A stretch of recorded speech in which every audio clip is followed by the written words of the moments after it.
کو سلامتی کی ضمانت دے رہے ہوتے ہیں۔ جب ہم کسی سے کہتے ہیں کہ السلام علیکم تو اس کا سیدھا سادہ مطلب یہ ہوتا ہے کہ اے میرے بھائی سلامت رہو تم، یعنی تمہاری عزت، تمہاری آبرو، تمہارا پیسہ، تمہاری مال و دولت، تمہارا کھیت و کھلیان، کاروبار، سب کچھ میری طرف سے محفوظ ہے، میں کبھی بھی اس پہ حملہ نہیں کروں گا۔ اب اگر دوسرا بندہ کہتا ہے وعلیکم السلام تو اس کا یہ مطلب ہوتا ہے کہ وہ ہمارے مال پہ کبھی حملہ نہیں کرے گا۔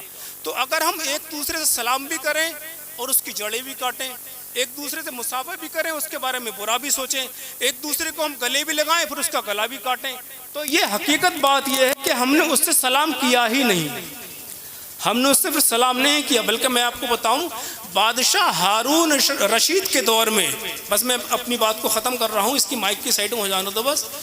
بادشاہ ہارون رشید کے دور میں ایک بندے کو سزائے موت ہو گئی، اس کو جلت آ گئے قتل کرنے کے لیے، تو کہا اگر تمہاری کوئی آخری خواہش ہے تو بتاؤ، پوری کی جائے گی۔ تو کہا کہ میری آخری تمنا یہ ہے، میں بادشاہ وقت سے ملنا چاہتا ہوں۔ اس کو ملوا دیا گیا، بادشاہ کے دربار میں پیش کر دیا گیا، بادشاہ بیٹھے ہیں تخت پہ، اس نے بلند آواز سے کہا بادشاہ السلام علیکم، تو بادشاہ نے کہا وعلیکم السلام۔ سلام کا جواب سن کر یہ وہاں سے چل دیا، اس کو جلات پھر آ گئے قتل کرنے کے لیے، تو اس نے کہا کہ اب تم بادشاہ کے حکم پر مجھ کو قتل نہیں کر سکتے۔ کہا کہ کیوں نہیں کر سکتے، تمہیں تو سزائے موت ہو چکی ہے۔ کہا مجھے ابھی بادشاہ نے سلامتی کی ضمانت دی ہے، یعنی سلامت رہو تم، تو اب تم اس کے حکم پہ مجھے قتل نہیں کر سکتے۔ تو یہ دیکھ کر بادشاہ ہارون رشید نے اس کو آزاد کر دیا۔ تو یہ ہے سلام کے اصل معنی۔ ہم ایک طرف سلام بھی کرتے ہیں، لوگوں کی جڑیں بھی کاٹتے ہیں، مصافحہ بھی کرتے ہیں، ان کے ہاتھ بھی کاٹنے کی کوشش کرتے ہیں، گلے بھی لگاتے ہیں، گلا بھی کاٹتے ہیں، تو یہ کہاں سے ہم نے سلام کر لیا؟ سلام کے اصل مقصد کو سمجھیں، سلام کے جو ایم ہے، جو ادھیش ہیں سلام کرنے کے، جس وجہ سے سلام کو لازم قرار دیا گیا کہ ملاقات سے پہلے سلام کرو، اس بات کو سمجھیں آپ۔ تو میں نے جو قرآن پاک کی آیت کریمہ پڑھی تھی، ام حسبتم ان تدخلوا الجنہ، اللہ فرماتا ہے کیا تم نے یہ گمان کر لیا ہے کہ جنت تمہیں یوں ہی مل جائے گی؟ ساری زندگی تم نے یوں ہی کاٹ دی، بس ایک رات محفل میلاد سجا لی اور بس تم 1 سال کے لیے بری ہو گئے۔ ایسا نہیں میرے دوستو، اس غلط فہمیوں کو اپنے دماغوں سے نکالو۔ اگر میں نے یہاں سے کہا کہ تم نعرہ تکبیر کا نعرہ بلند کرو، سبحان اللہ کہو، تمہارے نام کا درخت جنت میں لگ جائے گا، تم بخشے گئے ہو، تم جنتی ہو، دیکھو اللہ کرم فرمائے تو اس کے لیے کوئی مشکل نہیں، وہ یوں ہی معاف کر دے، ساری دنیا کو یوں ہی معاف کر دے، مگر نظام ایسا نہیں ہے۔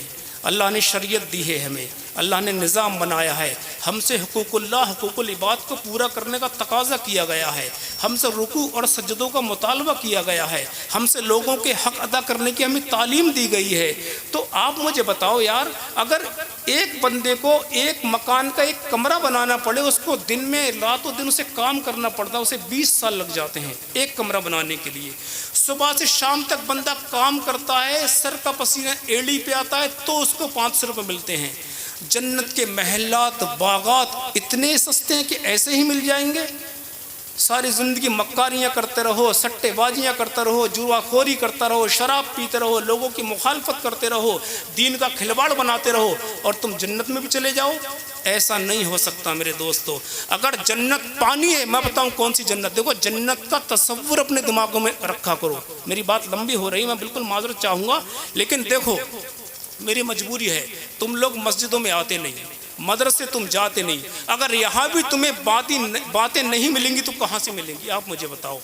تو فرمایا دیکھو جنت کا عالم یہ ہے، حدیث پاک میں فرمایا جو جنتی سب سے لاسٹ میں جنت میں جائے گا اس کو جنت میں سب سے تھوڑی جگہ ملے گی، سب سے چھوٹی جگہ، اور وہ جگہ کتنی ہوگی؟ 1-2 گاؤں کی جگہ ہوگی، 1-2 کمروں کی جگہ ہوگی؟ نہیں میرے دوستو، پہلے آپ دنیا کا جائزہ لو، دنیا کتنی بڑی ہے، کتنے بڑے حصے میں ہندوستان ہے، پاکستان ہے، افغانستان ہے، قزاقستان ہے، امریکہ ہے، جرمنی ہے، فرانس ہے، برٹن ہے، کتنے بڑے بڑے دیش ہیں، کتنی بڑی دنیا ہے، کتنے بڑے حصے پہ پانی ہے۔ فرمایا میرے حضور نے جو سب سے لاسٹ میں جنت میں جنتی جائے گا اس کو جنت میں سب سے تھوڑی جگہ دی جائے گی،